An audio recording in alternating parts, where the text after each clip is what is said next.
I've been a scrawny hard gainer, and I know what it's like to struggle and fight for every ounce of muscle that you gain. After 6 years of lifting, I weighed a whopping 123 pounds. For reference, I'm 5'7", and although I personally think I looked really good at this time, I still had a lot of guys asking me, do you even lift?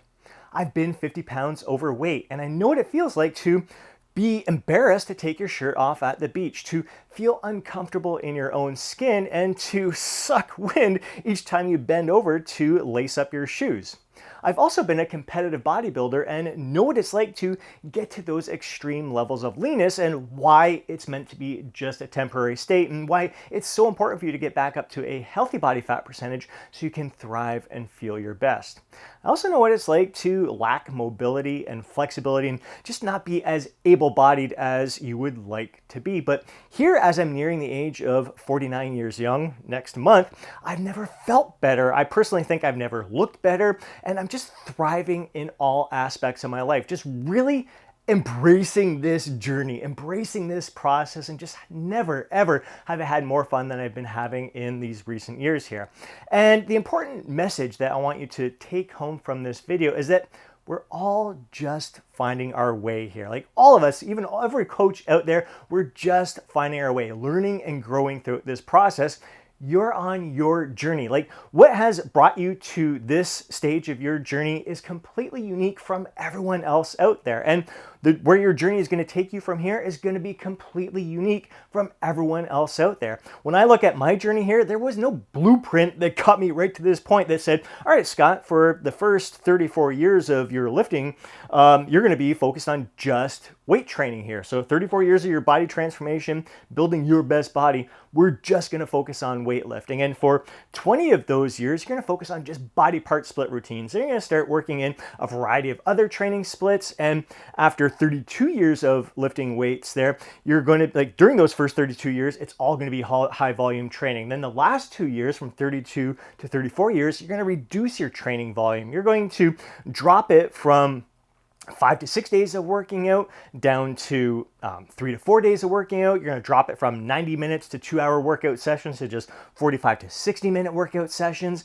And after 34 years of weightlifting, you're finally going to be ready to start embracing yoga. So you're going to start doing yoga daily as you cut back your weight training, and you're going to start incorporating more calisthenics. You're going to start learning handstands and all these hand balancing poses, forearm balancing poses, head balancing poses. You're just going to learn a variety of these advanced moves, and you're going to improve your mobility and flexibility at this time while having so much fun in the process here. Like there was no blueprint that could have possibly led me to this point that anyone else has followed, and no one else after me is going to follow this exact same blueprint that got me to where I'm at in this journey right now. And the important thing that I really want you to take from this is that like I'm at this stage right now where as I'm becoming more fascinated with calisthenics and yoga and all these hand balancing poses, I find myself watching a lot of YouTube videos where I'm enjoying seeing, like hearing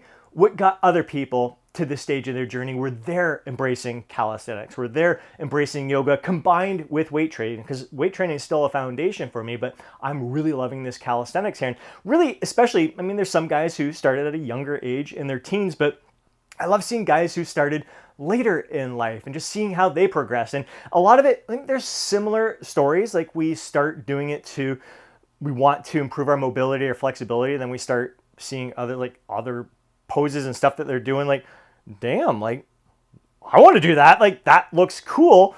And you try something, like again, for me, like after 34 years of lifting, you'd think you should be able to do some of these things, but it's just challenging your body in a different way.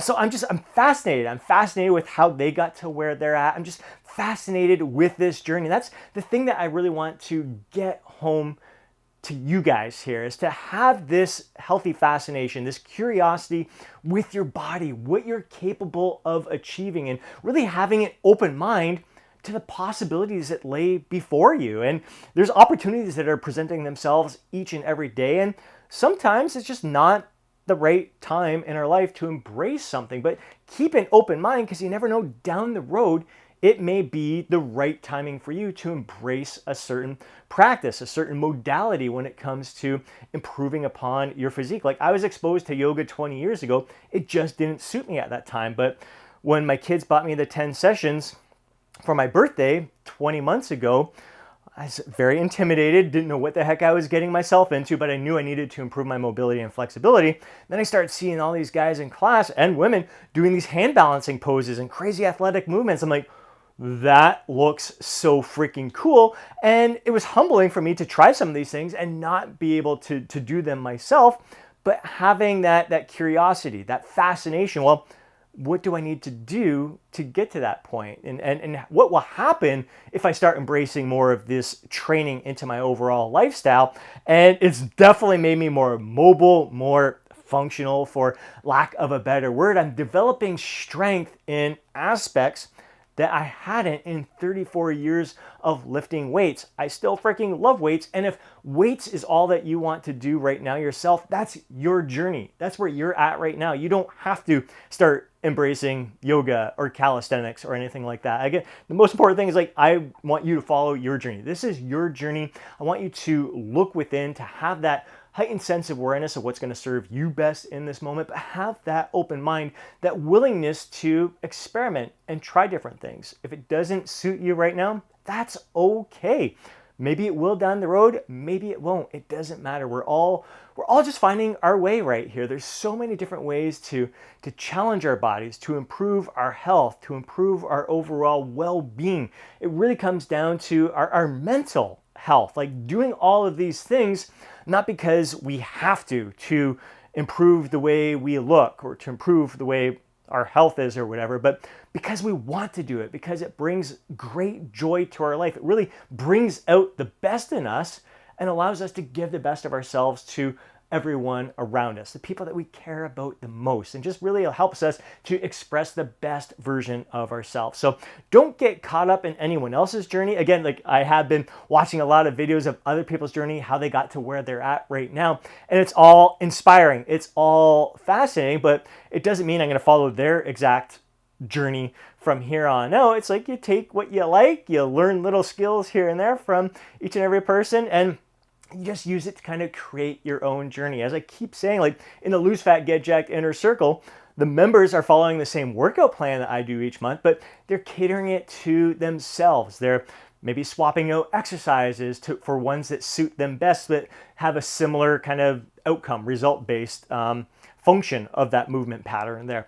They, instead of training 3 to 4 days per week like I am, maybe they don't like yoga at this time or calisthenics, and they prefer to be weight training 5 to 6 days per week. That's awesome. They're doing whatever suits them best at this moment. We're kind of sharing our experiences. We're learning and growing from each other's journey. There is no the way to do it. You can follow somewhat of a blueprint, but what's most important is to not take it as gospel. Like, this is not exactly what you need to do in order to achieve the results. Like, none of us in the Lose Fat, Get Jacked inner circle are eating exactly the same each and every day. We're all enjoying our own favorite meals that we find allows us to thrive and brings out the best in us. So follow a little blueprint here and there, but make it your own. This is your journey. Do what brings great joy to your life, and do so with a sense of curiosity and fascination, because this really it's a beautiful freaking life, and we deserve to live it to the fullest and to really